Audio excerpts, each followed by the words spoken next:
DA leader Mmusi Maimane is a man under siege. It seems he cannot contain the fallout from the party's disappointing performance in May's general elections. First, questions were raised about his rented house, quickly followed by others about a car he was using, which is said to have been donated by Steinhoff CEO Marcus Jooste. Now, the Institute of Race Relations has joined the fray. Its analyst and writer Herman Pretorius has called on Maimane to resign. Pretorius joins me now. Good evening, sir. Thanks very much for your time. Now, by your own admission, in numbers terms, the Democratic Alliance's May election losses went the worst. No, not at all. In fact, I say in my article that nationally and in many provinces they achieved their second best result. So electorally, I think I make the distinction between an electoral performance and a political performance. You see, I think electorally you can look just at the numbers, but politically you have to look at the expectation game, at the trajectory. And unfortunately, I think on those grounds, the elections were a disappointment and a disastrous failure, I think, for the DA. They have lost this idea that they are inevitably building to become the biggest party of a national government.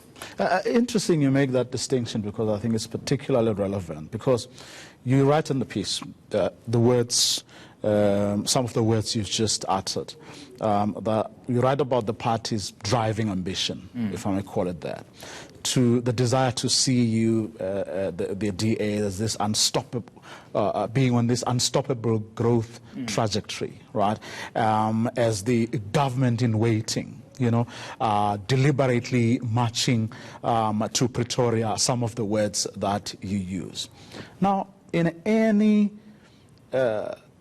political environment, right, elections only are not what actually take you there. Along the way, you may actually, you know, there is a bit of a stop-start game, and everybody knows it. And the same happens on the way down. You know, I mean, there may be a glorious movement that in between may have dropped the ball, and the path it may not be sustained all at once. In other words, this downward slide, but as many analysts have said, you know, the beginnings of that downward slide have already actually started, and that's what you see in many smaller parties actually making significant gains than they were ever able to make before. So how do you then take one election result, you know, and draw very serious political questions based purely on that one result? I think it would be unfair were this just an isolated dip in DA support. But I think if we're going to be honest about the state of the party over the past 2 years, especially since the start of the Delille issues surrounding her final days as mayor of Cape Town, some sort of problem started to emerge in the party. And had they performed electorally, I think those problems might have been contained. I think electoral success is one of those uniting features of a party. If you're winning, you're not squabbling about, you know, internal matters. But then the Delille issue snowballed into what it ultimately became. It became this drain on the idea of the DA being the grown-ups in the room. But was it a problem of his own making? No, I think it... Because I think a lot of people have drawn the distinction between his ability to actually manage the crisis and who may have been or was responsible for the crisis. Yes, I think the Delille issue is just part of a broader trend. If you look at the Delille issue, I think that was badly handled. If you look at Day Zero, I think that was badly handled. If you look at the election results, they were worse than expected. If you look at the by-election results ever since, they were the DA, if I remember correctly, competed in about 30 or 31 elections, and they lost 9 of those were wards that they controlled, and then that they lost. In recent by-elections, we saw an almost universal swing across the board against the party of 25 to 27% of its support base. This all builds to reflect or to show a party not in good health. And as I say in the piece, it might be very cruel to say Mr. Maimane is solely responsible, but the nature of political leadership is unfortunately this. Political success has many parents. Failure is mostly an orphan, or if you can find that single parent, people tend to do so. Now, Mmusi Maimane's supporters said at the time he had a choice between being detracted by the Delil issue at the expense of the party's prospects in the election, and managing such that he could contain it as much as he could, but keeping his eye firmly on the prize. Now, what then follows from that argument is that the DA's electoral performance in May could in fact have been worse had he allowed himself to be distracted by the Delil issue, or the handling of the Delil issue. That the way he did it was the best he could secure, given the warring factions and their determination to actually fight till the very last. I don't think that's an unfair point to make. It might be completely meritorious, but ultimately, if you're going to be a political leader, election should be your time to shine. That's your report card. That's how you report back and say, this is the success I can offer you. And it's a very cruel game to have one loss, your second best result ever, count so heavily against you. But the problem is it forms part of a broader trend of a weakening DA, of DA voters becoming alienated, of the DA losing donors, having to cut jobs within the party. And I think most people can agree that this is an untenable situation. And at some point, someone has to take responsibility. The buck needs to stop somewhere. And if you're the leader, that's where it stops. But even with a much better performance than the DA had in May, what you call the deliberate march to Pretoria would have still been far from attainment. Yes, absolutely. And I think narrative is so important in politics. The DA for so long could boast that we are the only growing party. And now they have lost that boast. They have lost that driving almost, potential incumbency. They can't claim that any longer. That is a fundamental stalling of a momentum that the party really had going for it. I argue that it might be one of the greatest assets that the party had since becoming the official opposition in 1999 in the form of the Democratic Party. That it grew at every election, that it could tell the people of South Africa, join this growing cause, join us as we slowly but surely build our way to a national government, to the change we want to see. And that trajectory is now lost. That narrative is in pieces. And I think the party will still feel the effect of the loss of that narrative going into the 2021 elections and probably beyond. Is this not a case, really, of you smelling blood on the back of, the Claremont House? We still don't know whether it belongs or doesn't belong to him. And the Marcus Jooste car, and then saying, here's an opportunity, let's pounce. In other words, those of you who never liked Mmusi Maimane in the first place, or changed their mind, may have liked him at some point, but changed their minds afterwards. Is this not a case really of that? Pursuing your agenda, seeing an opportunity. I don't think so. I honestly don't. I voted for the Democratic Alliance in 2016 under the leadership of Mmusi Maimane, and I worked for the DA's election campaign in the 2019 elections. I wasn't very important, so I can't claim any success or failure, thank goodness. But this was a party and a leader behind whom, perhaps not with perfect harmony, I could place myself and acknowledge that this is a good leader of a good party. What made you think he was a good leader? I think he had integrity and probably still has. I don't claim to have any knowledge about exactly what's going on with the House. And was it just integrity? Situation. But I think there's more than that. I think there's a level of integrity in Mr. Maimane personally, but I also think that he leads a party that has an instinct to be a non-racial liberal party, but for political reasons chooses to suppress that instinct when it comes to racial policies. And the problem is that in times of trouble for any political party, for any government, the leader needs to step up. And I'm not seeing Mr. Maimane step up. I haven't seen it since the elections. We'll get into the non-racial issues of non-racialism and so on in a short while. But I want to stick for a second with the issue of integrity. You mentioned integrity as the one thing he had which you liked or appreciated in him, which made you vote for him. Yes. But you also admit that the allegations that are out there haven't really been tested. And you say that he may, or you reckon he still has some integrity in him. Now, if the doubt hasn't been removed, and that's the one big thing that you really appreciated about him, shouldn't then a focus be on getting that I think dealt with? When I speak to his personal integrity, I don't mean to just say it was this one thing. Remember, this was the leader who saw tremendous success in the 2016 municipal elections. He was a winner. He was someone who could take this party from strength to strength. And that ability seems now to have either never existed or he has lost, that something has gone wrong.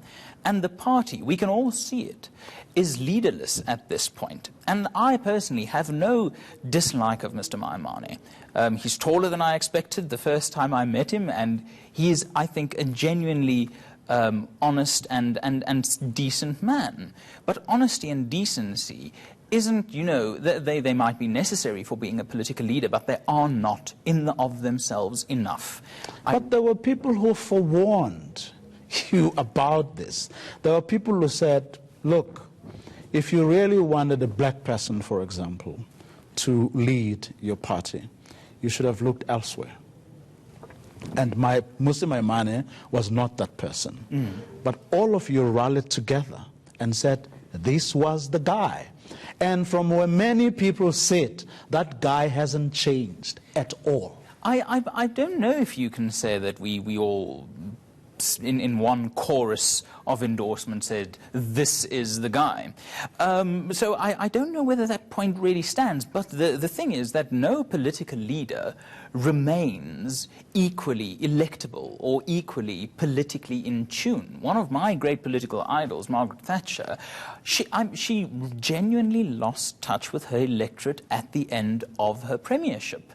That sounds like goosebumps for a different history of Margaret, with Margaret Thatcher, but that's not the point right now. Of course, but these leaders tarnish. All leaders somehow overstay their welcome, and it's only a point. It's only a question of how soon that welcome is overstayed. So to say that we once liked him, now we don't like him, that can go for any political leader. Many South Africans were excited about the election of Jacob Zuma, and that turned out terribly. When the facts became clear, when the results were in, when the pudding presented the proof in us eating it, it became clear that what we had thought Mr. Zuma would be, he wasn't. And I think the same goes for any politician like Mr. Maimane. I mean, you wouldn't be proud of being likened to Jacob Zuma's supporters, given your standpoint, publicly at least.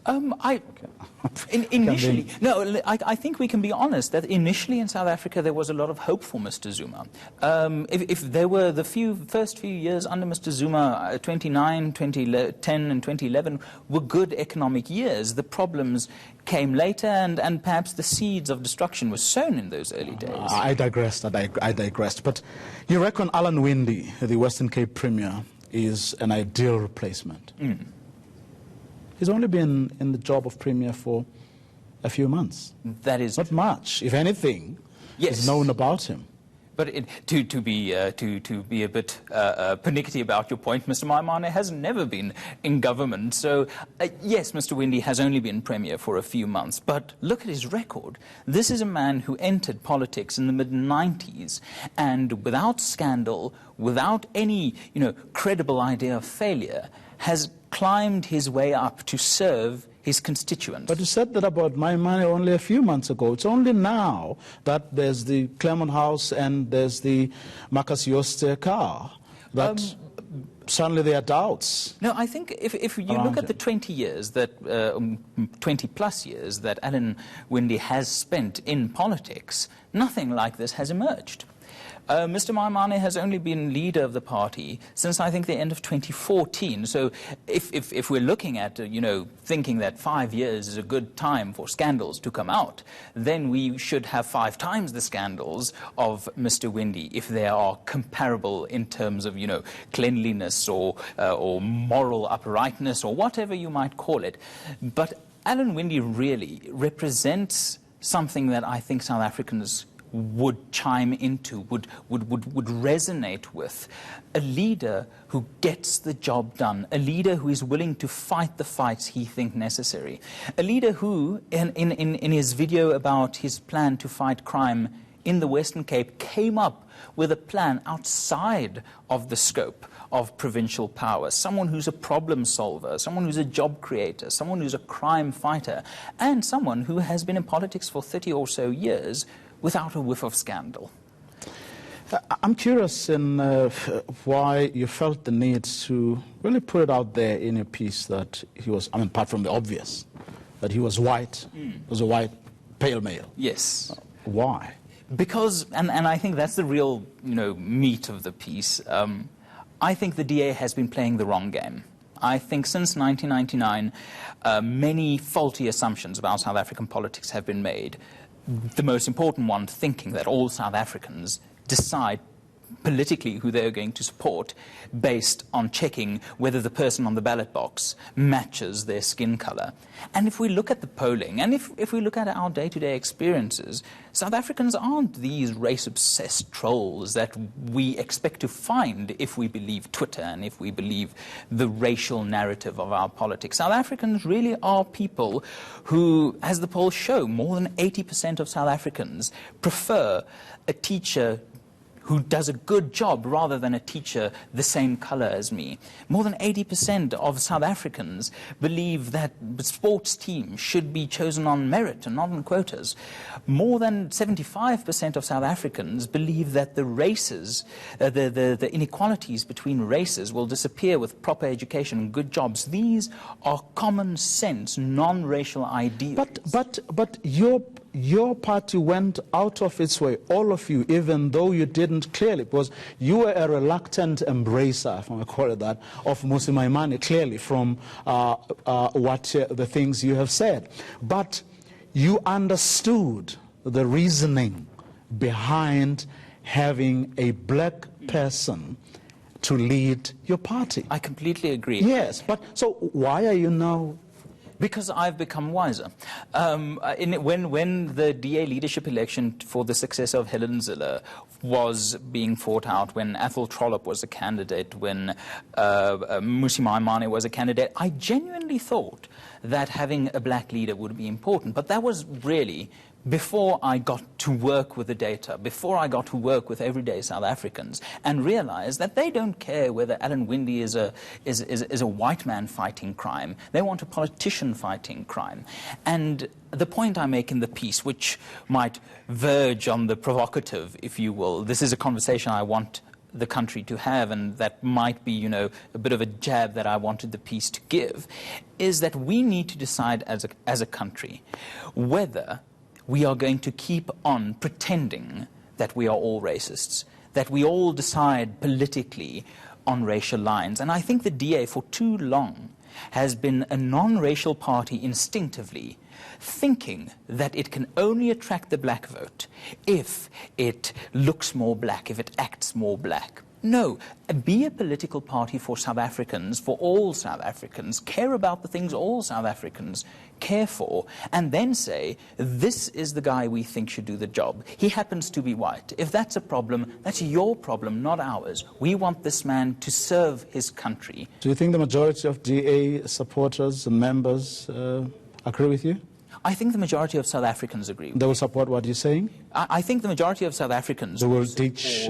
Do you think the majority of DA supporters, members, would ditch Mmusi Maimane for Alan Winde? Well, I hope so. I genuinely can't say. I don't have that level of insight, but I hope so. I think there's a fundamental non-racialism in the DA, and that needs to be shouted from the rooftops. That's what we're going to leave it. Thanks very much for coming through this.